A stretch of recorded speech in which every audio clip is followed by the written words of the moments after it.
तो हर जगह अरविंद केजरीवाल के साथ साये की तरह विभव कुमार रहते हैं। तो इसलिए समझना जानना बड़ा जरूरी है कि ये विभव कुमार दरअसल हैं क्या, इतनी बड़ी कौन सी तोप हैं कि वो स्वाति मालीवाल के साथ मारपिटाई भी कर लेते हैं और अरविंद केजरीवाल के कहने पर कर लेते हैं। उसके बाद जो है उनके खिलाफ कार्रवाई करने की बात आती है, लेकिन आम आदमी पार्टी अरविंद केजरीवाल अपने इतनी एक प्रमुख महिला नेता को, एक अपनी सांसद को, वो जो है उन सांसद के खिलाफ आम आदमी पार्टी मोर्चा खोल देती है, लेकिन अरविंद केजरीवाल के पीए को नहीं हटा पाती है।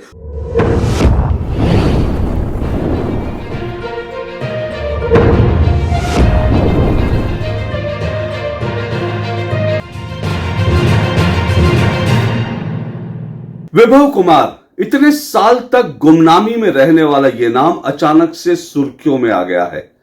कल से लगातार हम विभव कुमार के बारे में सुन रहे हैं, जान रहे हैं और पूरे देश भर में उसकी चर्चा हो रही है। दरअसल स्वाति मालीवाल के साथ अरविंद केजरीवाल के घर पे मार पिटाई का जो मामला हुआ, उस पूरे मामले के सबसे बड़े दोषी, सबसे बड़े आरोपी जो हैं वो विभव कुमार बताए जा रहे हैं। सबसे पहले ये जानना समझना जरूरी है कि विभव कुमार हैं कौन। उन्होंने स्वाति मालीवाल के खिलाफ जो है एक ईमेल से एक कंप्लेंट भी डाल दी है और स्वाति मालीवाल के ऊपर कई तरह के आरोप लगाए हैं।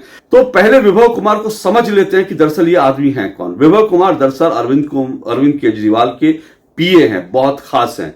कुछ लोग ये कहेंगे कि उनको तो पीए के पद से हटा दिया था एलजी साहब ने, जब अरविंद केजरीवाल शराब घोटाले में पकड़े गए थे और विभव कुमार के ऊपर भी कई तरह की अनियमितताओं के आरोप लगे थे। ये बात ठीक है कि एलजी साहब ने बाकायदा उनको, जो ऑफिशियली वो मुख्यमंत्री के जो सचिव थे, उस पद से उनको हटा दिया था, ऑफिशियली हटा दिया था। लेकिन विभव कुमार अरविंद केजरीवाल के बहुत करीबी और बहुत खास हैं, इसलिए वो हमेशा अरविंद केजरीवाल के साथ में रहते हैं, अरविंद केजरीवाल के साथ पाए जाते हैं। इसलिए वो उनको आधिकारिक पोस्ट से हटाने के बावजूद विभव कुमार अरविंद केजरीवाल के साथ साये की तरह अभी भी लगभग बने हुए हैं, जब तक वो अपने घर से फरार नहीं हुए तब तक।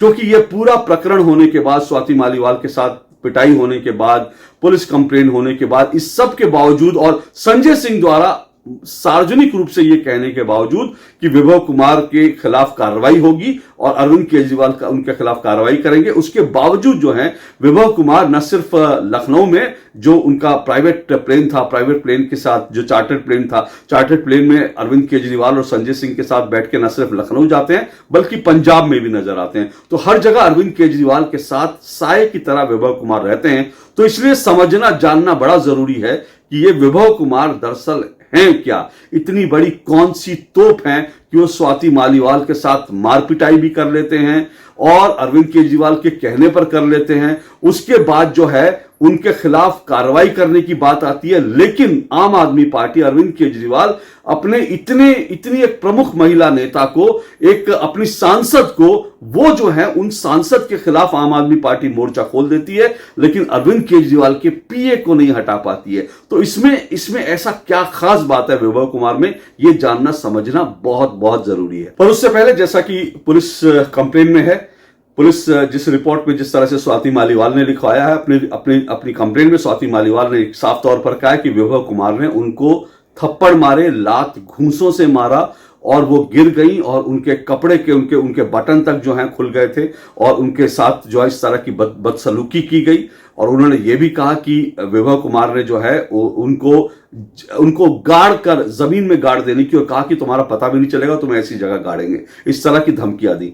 और जैसे ही ये रिपोर्ट आती है वैसे ही देश के कई पत्रकार जो हैं वो अचानक से ट्वीट करने लगते हैं और वो लिखते हैं कि मैं विभव कुमार को 13 साल से जानता हूं, विभव कुमार ऐसे हैं नहीं, विभव कुमार किसी महिला के ऊपर इस तरह से हमला नहीं कर सकते, मामला कुछ और लगता है। ऐसा एक नहीं, कई पत्रकारों ने इस तरह के ट्वीट करे। तो लोग अब सोच रहे हैं कि ऐसा क्या है विभव कुमार में कि कई पत्रकार ट्वीट कर रहे हैं विभव कुमार को लेकर इस तरह के।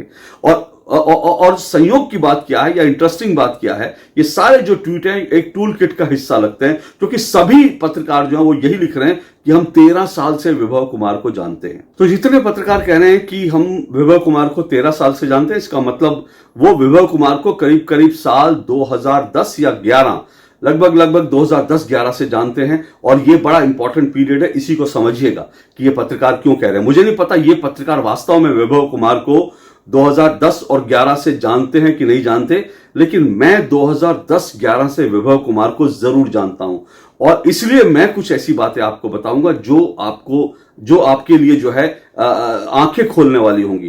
क्योंकि दरअसल मैं विभव कुमार को, अरविंद केजरीवाल को और साथ साथ मनीष सिसोदिया, इन सब को मैं लगभग पिछले 13 साल से जानता हूं, बहुत अच्छी तरह से जानता हूं। और इसके जानने का कारण यह है कि मैं दरअसल दूरदर्शन पर डीडी न्यूज पर जानने का हक नाम से कार्यक्रम को होस्ट करता था। मैं उसका प्रोड्यूसर था और मैं उसका जो है उसका एंकर था। तो मेरे शो में अरविंद केजरीवाल, मनीष सिसोदिया और विभव कुमार, ये तीनों रेगुलर गेस्ट की तरह से आते थे, क्योंकि ये आरटीआई एक्टिविस्ट थे। जिस 13 साल पहले की बात कर रहे हैं, उस 13 साल पहले ये सब एक एनजीओ से जुड़े हुए थे और ये सब के सब आरटीआई एक्टिविस्ट थे। अरविंद केजरीवाल भी आरटीआई एक्टिविस्ट थे और मैं आरटीआई को लेकर एक कार्यक्रम करता था। तो मेरे कार्यक्रम में ये तीनों लोग अक्सर आते थे। लगभग आप समझ लीजिए कि महीने में कम से कम अगर 4 या 5 एपिसोड होते थे, तो उसमें एक एपिसोड में अरविंद केजरीवाल आते थे और 1 से 2 एपिसोड में मनीष सिसोदिया आते थे और उसके अलावा सारे एपिसोड्स में जितने बचते थे उनमें विभव कुमार ही आते थे। मेरे को कुछ साल पहले, साल 2013 में बाकायदा अरविंद केजरीवाल से इस कार्यक्रम को और मेरी टीम को जानने का आरटीआई अवार्ड भी अरविंद केजरीवाल की तरफ से मिला था, अरविंद केजरीवाल की संस्था की तरफ से मिला था। उस वक्त अरविंद केजरीवाल एक आरटीआई एक्टिविस्ट थे, एक जुझारू नेता थे, नेता नहीं कहना चाहिए, माफ कीजिएगा, जुझारू एक्टिविस्ट थे और आरटीआई एक्टिविस्ट थे। तो उस वक्त उन्होंने ये सम्मान जो है मेरी टीम को दिया था, मेरे कार्यक्रम को दिया था। अब जब मैं कह रहा हूं मैं इनको इतना करीब से जानता हूं, तो सवाल यह है कि विभव कुमार कैसे व्यक्ति थे।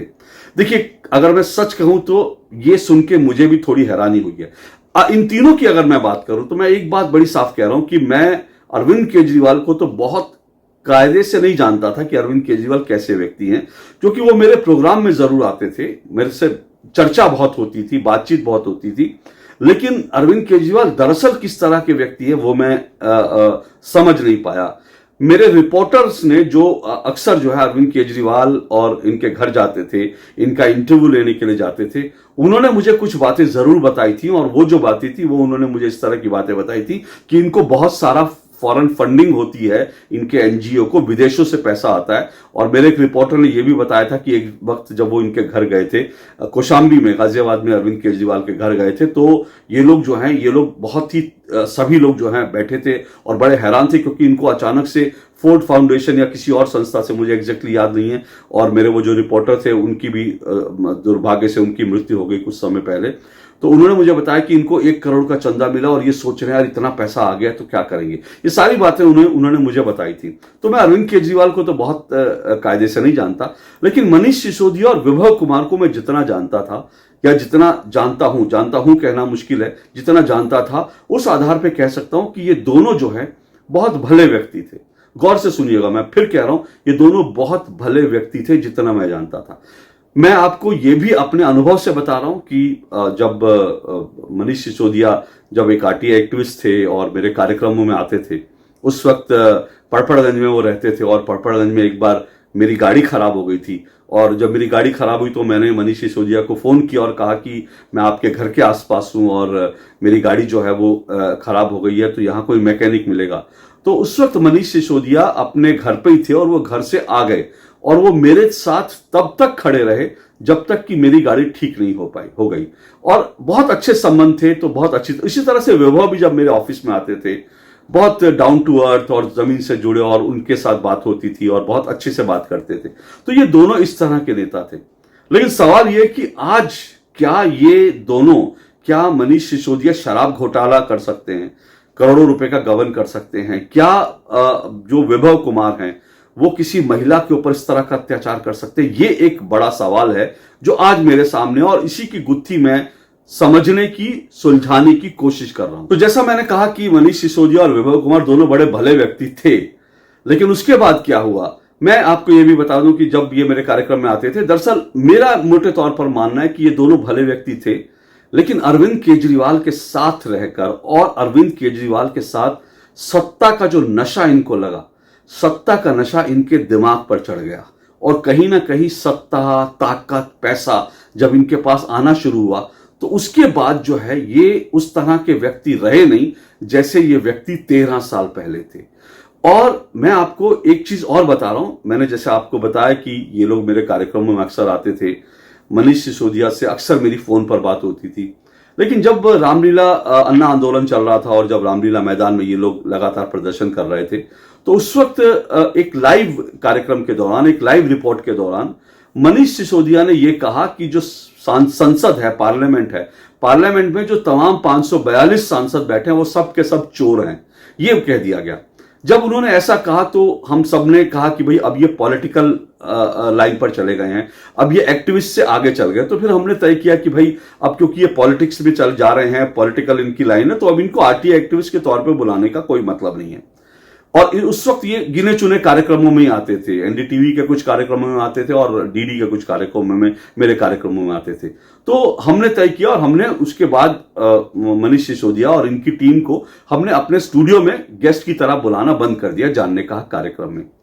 जब मैंने इनको बुलाना बंद कर दिया तो कुछ महीने हो गए, और जब मेरे रिपोर्टर जो है इनको रामलीला मैदान में कवर करने गए, तो एक दिन मनीष सिसोदिया ने मेरे रिपोर्टर से यह कहा कि अशोक श्रीवास्तव अब हमें प्रोग्राम में नहीं बुलाते हैं, स्टूडियो में नहीं बुलाते हैं, तो उनको ये कह देना कि जिस दिन हम सत्ता में आएंगे उस दिन हम देख लेंगे अशोक श्रीवास्तव को। ये मुझे उस दिन पहला झटका लगा था, क्योंकि उस वक्त ऐसा लग रहा था ये लोग बड़े पावरफुल हो गए हैं, पूरे देश में इनकी चर्चा होती थी, पूरा देश के टेलीविजन चैनल इनको दिखाते थे, देश भर के संपादक इनके इंटरव्यू करते थे। तो उस दिन मुझे पहली बार एहसास हुआ कि मनीष सिसोदिया का दिमाग जो है वो 7वें आसमान पे चढ़ गया। अरे भाई आप पॉलिटिकल आप एक्टिविस्ट से पॉलिटिकल लीडर हो गए, और हमारी अपनी एडिटोरियल पॉलिसी होती है, तो आपको नहीं अगर मैं बुला रहा तो मेरी एडिटोरियल पॉलिसी होगी, उसको आपको समझना चाहिए। बजाय उसको समझने के इन्होंने कहा कि अशोक श्रीवास्तव को बोल देना कि हम सत्ता में आएंगे तो देख लेंगे। तो सत्ता में आने से पहले इनका यह हाल था। जब वे सत्ता में आए तो मैंने कई बार मतलब बधाई देने के लिए भी, और वैसे भी मैंने कई बार उसके बाद कोशिश की कि इनको बधाई दूं, फोन करूं, लेकिन उन्होंने मेरा फोन उठाना बंद कर दिया। और जब मैंने एक पत्रकार के तौर पर इनसे सवाल पूछने शुरू करे, टीवी चैनल्स में अपने प्रोग्राम में सवाल पूछने शुरू किए, तो इन्होंने पहला काम यह किया कि इन्होंने मेरे कार्यक्रमों में, जिन कार्यक्रमों में अरविंद केजरीवाल मेरे साथ जहां पर आकर के बैठते थे, जिन स्टूडियोज में मेरे साथ मनीष सिसोदिया, अरविंद केजरीवाल, विभव कुमार आकर बैठते थे, मेरे ही कार्यक्रमों को इन्होंने सबसे पहले बैन किया और इन्होंने कहा अशोक श्रीवास्तव के प्रोग्राम में हम नहीं आएंगे। तो ये इनकी स्थिति है। तो मुझे ये लगता है, मेरा अनुभव ये कहता है कि ये लोग अच्छे व्यक्ति थे, लेकिन सत्ता, ताकत, पैसा और खास करके अरविंद केजरीवाल, क्योंकि मैं इन तीनों लोगों में से मैं अरविंद केजरीवाल को मैं अलग कर रहा हूं, विभव और साथ साथ मनीष सिसोदिया को अलग कर रहा हूं, क्योंकि विभव और मनीष सिसोदिया ऐसे थे नहीं, लेकिन अरविंद केजरीवाल की संगत में आकर अरविंद केजरीवाल जैसे हो गए। क्योंकि मेरा अपना जो अनुभव है, मैं ये कहता हूं कि अरविंद केजरीवाल जिस तरह के मतलब शुतुरमुर्गी और जिस तरह के गिरगिट बदलने वाले नेता हैं, ऐसा नेता मैंने नहीं देखा। मैंने उनकी तरह से शातिर और बदमाश नेता नहीं देखा। मैंने कई नेताओं को देखा, लेकिन अरविंद केजरीवाल जिस तरह के नेता है वो अलग ही किस्म के नेता हैं। कई लोग उनको धूर्त भी कह सकते हैं। तो ये उनकी फितरत है। तो मुझे लगता है कि मनीष सिसोदिया और विभव कुमार अरविंद केजरीवाल के साथ जाकर ऐसे हो गए, और इसीलिए अब अगर विभव कुमार पे इस तरह के आरोप लग रहे हैं तो फिर उसमें मुझे कोई हैरानी नहीं हो रही। एक बात और मैं कहता हूं, सवाल यह है कि विभव को इस तरह से क्यों बचाया जा रहा है। अगेन मैं फिर कह रहा हूं, ये 13 साल की बात हो रही है, 13, 14, 15। मैं कहता हूं कि ये तीन व्यक्ति, अरविंद केजरीवाल, मनीष सिसोदिया और विभव कुमार, ये तीन व्यक्ति जो हैं, आम आदमी पार्टी जब बनी नहीं थी तब से तीनों एक साथ हैं। इनकी जो फंडिंग होती थी, इनकी एनजीओ को जो फंडिंग होती थी, ये किस तरह के काम करते थे, कैसे इनको कहां कहां से पैसा आता था, ये तीन लोग हैं जो इसके राजदार हैं। बाद में बड़े सारे लोग आते गए, चाहे कुमार विश्वास हो, प्रशांत भूषण हो, या बाकी लोग हों जो इनके साथ आए, छोड़ के आशुतोष हो, वे सब लोग तो बाद में आए। लेकिन उससे पहले से सबसे पहले जो तीन लोग हैं, जिन तीन लोगों की दिमाग की उपज है, ये तीनों लोग जो हैं वो एक साथ ये रहते थे। और इसीलिए मैं ये मानता हूं विभव कुमार, दरअसल विभव कुमार के पास सारे राज हैं, न सिर्फ मनीष सिसोदिया के बल्कि अरविंद केजरीवाल के भी। इसीलिए अरविंद केजरीवाल ने स्वाति मालीवाल और विभव कुमार में से विभव कुमार को चुनना पसंद किया, जो पर्दे के पीछे रहते हैं। लेकिन स्वाति माल जो जुझारू नेता हैं उनको छोड़ दिया, विभव कुमार को पसंद किया। सबसे ज्यादा राजदार अगर कोई है विभव कुमार के और अरविंद केजरीवाल के, तो वो विभव कुमार और मनीष सिसोदिया हैं। तो आप समझ गए होंगे ये तीनों की जो चौकड़ी है, दरअसल सत्ता में आने के बाद इनका क्या अंजाम हुआ, क्या हश्र हुआ। ये लोग सत्ता और शोहरत को पचा नहीं पाए, ताकत को जो इनको पावर मिली उसे पचा नहीं पाए, और इसीलिए आज ये इस तरह की मुश्किलों में घिर गए हैं। और विभव कुमार का फिर कह रहा हूं गिरफ्तार होना एक बड़ा सदमा होगा। आज के लिए इतना ही। नमस्कार।